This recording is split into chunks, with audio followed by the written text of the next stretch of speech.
Hi there! Welcome to my kitchen and to my home. My name is Chanda Strozza and I'm from Pittsburgh, Pennsylvania.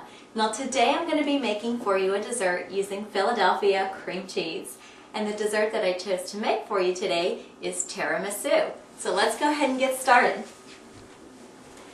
Now typically when you make tiramisu, it is made with a mascarpone cheese. However, growing up in my household, we always use Philadelphia cream cheese and ricotta cheese. So let's go ahead and get started on our cream mixture. Now in this bowl I have not one, not two, but 3 8-ounce blocks of softened Philadelphia cream cheese. Now to our cream cheese, we are going to add 1 pound or 16 ounces of ricotta cheese.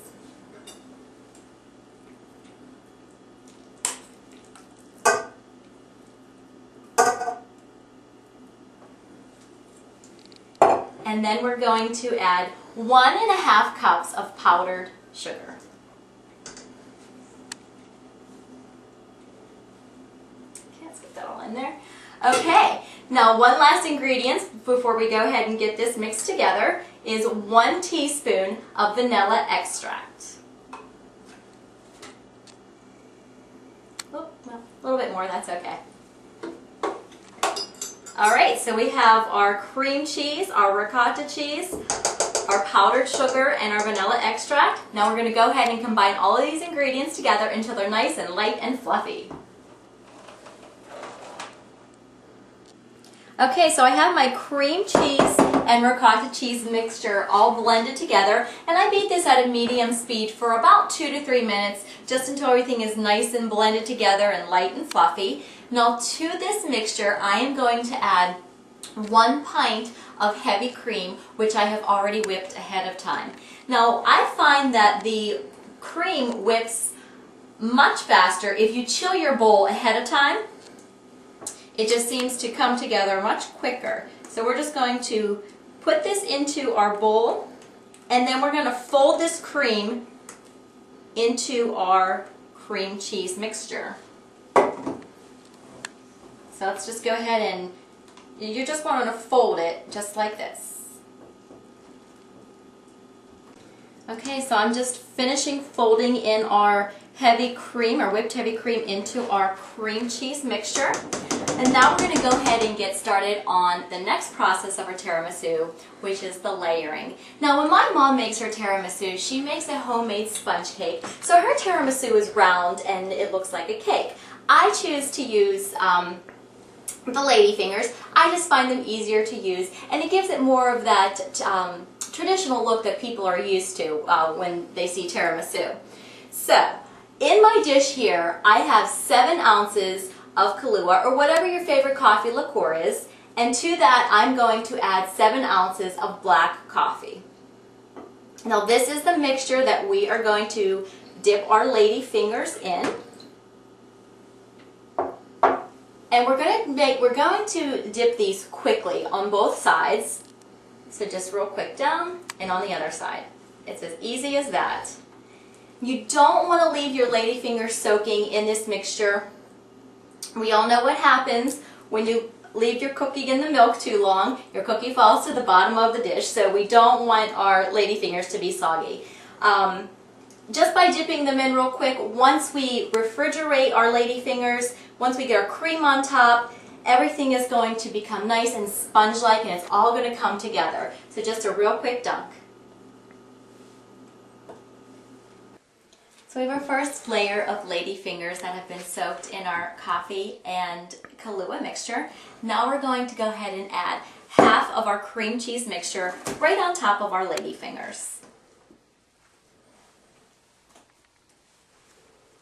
And we're just going to begin the layering process. So we're going to have lady fingers, cream cheese, ricotta cheese mixture, and then we're going to sprinkle some cocoa powder on top, and then we're going to start the layers again. Okay, so let's do one more little scoop here, and that's about half of our cream cheese mixture. Now, tiramisu means pick me up, and that's due to the coffee that we use in the mixture for our lady fingers. We're just going to spread a nice even layer of our cream cheese right on top of our ladyfingers.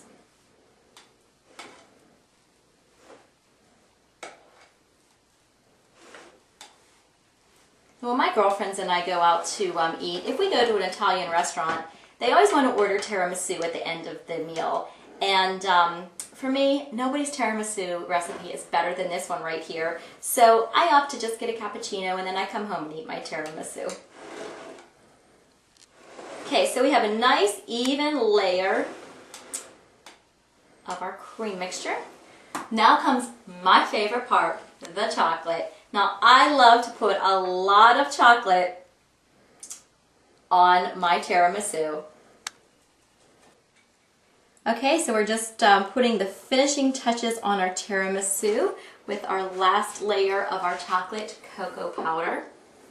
Now, one of the things that I love about this recipe is I love to make it in the summertime because it does not require me turning on my oven. This is a no-bake recipe. It's nice and it's light and it's fluffy and it's just a great dish to serve in the summertime. Now, I had mentioned the layering, so let's take a look at those wonderful layers. You'll see that the ladyfingers on the bottom, and then our cream cheese and ricotta cheese mixture, our cocoa powder, and then just the layers repeated. So this recipe is ready to be served.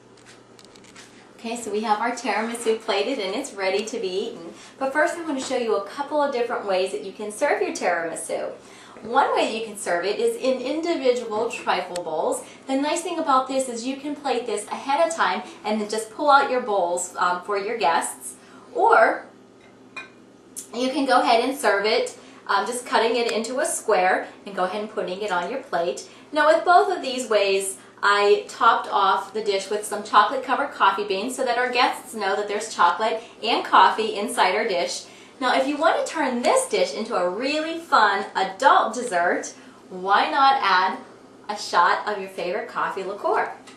I'll just go ahead and tuck that right in there behind your tiramisu. And how beautiful and elegant is that? So there you have it.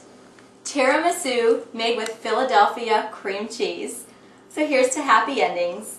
And until next time, God bless and enjoy.